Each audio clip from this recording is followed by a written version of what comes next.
ఆయన కపెర్నహూములో ప్రవేశించినప్పుడు ఒక శతాధిపతి ఆయన ఎద్దుకు వచ్చి, ప్రభువా, నా దాసుడు పక్షవాయువుతో మిగుల బాధపడుచు ఇంటిలో పడి ఉన్నాడని చెప్పి ఆయనను వేడుకొనెను. యేసు,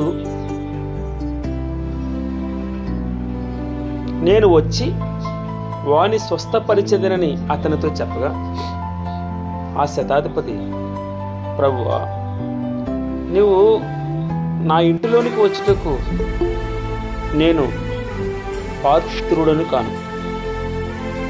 నీవు మాట మాత్రము సెలవిమ్ము, అప్పుడు నా దాసుడు స్వస్థపరచబడును. నేను కూడా అధికారమునకు లోబడిన వాడు, నా చేతి క్రింద సైనికులు ఉన్నారు. నేను ఒకని పొమ్మంటే పోవును, ఒకని రమ్మంటే వచ్చి నా దాసుని ఈ పని చేయమంటే చేయను అని ఉత్తరమిచ్చింది. యేసు ఈ మాట విని ఆశ్చర్యపడి వెంట వచ్చిచున్న వారిని చూచి, ఇశ్రాయేలులో నెవనికైనను నేనంత విశ్వాసం ఉన్నట్టు చూడలేదని నిశ్చయముగా మీతో చెప్తున్నాను. మంచిది.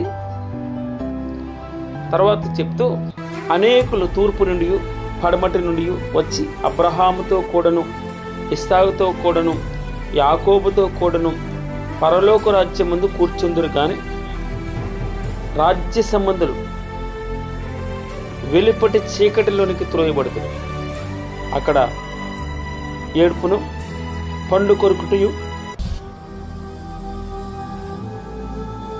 అక్కడ ఏడుపును పండ్లు కొరుకుటయు ఉండునని మీతో చెప్పుచున్నాను అనెను. అంతటా యేసు, ఇక వెళ్ళుము, నీవు విశ్వసించిన ప్రకారము నీకు అవునుగాకని శతాధిపతితో, నీవు విశ్వసించిన ప్రకారం నీకు అవునుగాకని శతాధిపతితో చెప్పాను. ఆ గడియలోనే అతని దాసుడు స్వస్థత పొందెను. ఎంత మంచి అధికారి అంటే, తన కుమారుడు అనారోగ్యం పాలయ్యాడనో, తన ఇంటి వారు, తన బంధువులు అనారోగ్యం పాలయ్యారనో భగవంతుని దగ్గరికి రాలేదు. పని కట్టుకుని తన దాసుడు, తన దగ్గర పనిచేసేటటువంటి వ్యక్తి పక్షవాయువు వచ్చిందట. కాలు చేయి లాగేసింది, లేదా ఒక పక్కనంతా పక్షం అనగా లాగేసింది. మాట కూడా రావట్లేదు. ఉదాహరణకి చాలా చలించిపోయాడు. చలించిపోయి తాను భగవంతుడి దగ్గరికి వచ్చి, అయ్యా చూడండి ప్రభువా, నా దాసుడు పక్షవాయువుతో మిగుల బాధపడి చూడలేకపోతున్నాడు. లోకాసు వార్త 7వ అధ్యాయము 1వ వచనం నుంచి 10వ వచనాలు చూస్తే ఇంకా అద్భుతంగా ఉంటుంది. అక్కడ ఇంకా చాలా చక్కగా పరిశుద్ధాత్మ దేవుడు రాయించిపోయాడు. ఆ మాట కూడా నేను చదువుతాను చూడండి. ఆయన తన మాటలన్నీ ప్రజలకు సంపూర్తిగా వినిపించిన తర్వాత, అనగా కొండ మీద ప్రసంగం అయిపోయింది. అప్పుడు ఆయన కపెర్నహూములోనికి వచ్చాడు. వెంటనే ఏం జరిగింది? మత్తయి సువార్తలో కుష్ఠ వ్యాధిగ్రస్తుడు వచ్చినట్టుగా చూసాము. ఇక్కడ డైరెక్ట్గా శతాధిపతి గురించే రాస్తున్నాడు. శతాధిపతి యేసుని గురించి విని, ఎవరో చెప్పారు వారు వీరు, శతాధిపతి యేసుని గురించి విని ఆయన వచ్చి తన దాసుని స్వస్థపరచవలనని ఆయనను వేడుకొనుటకు యూదుల పెద్దలను ఆయన ఎద్దుకు పంపారు.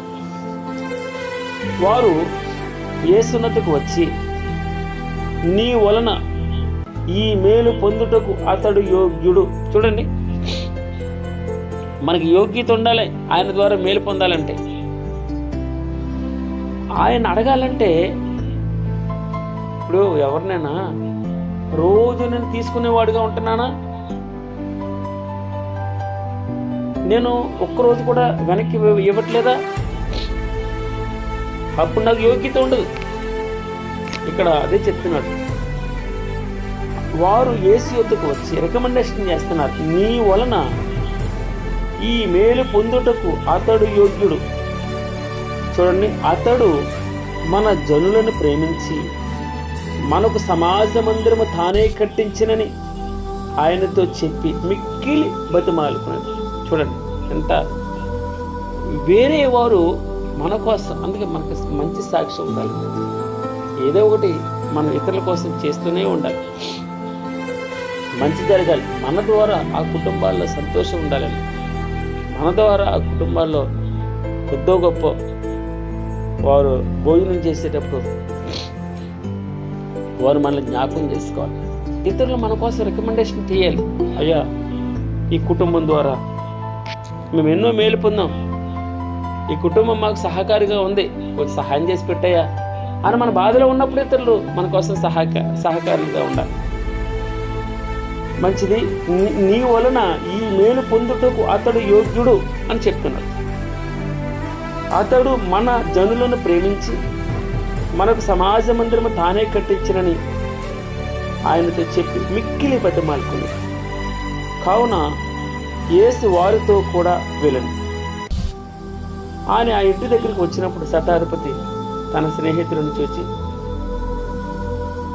మీరు ఆయన యొద్దకు వెళ్ళి, ప్రభువా, శ్రమ పుచ్చుకొనవద్దు, నీవు నా ఇంటిలోనికి వచ్చుటకు నేను పాత్రుడను కాదు, అందుచేత నీ యొద్దకు వచ్చుటకు పాత్రుడని నేను ఎంచుకోలేదు. అయితే మాట మాత్రమే సెలవేమో, అప్పుడు నా దాసుడు స్వస్థపరచబడను. నేను కూడా దాని అర్థం అధికారమునకు లోబడిన వాడు. నా చేతి క్రిందను సైనికులు ఉన్నారు. నేను ఒకరిని పొమ్మంటే పోవును, ఒకరిని రమ్మంటే వచ్చాను. నా దాసుని చేయమంటే ఇది చేయనని నేను చెప్పినట్టు అతనితో చెప్పుడని వారిని పంపాను.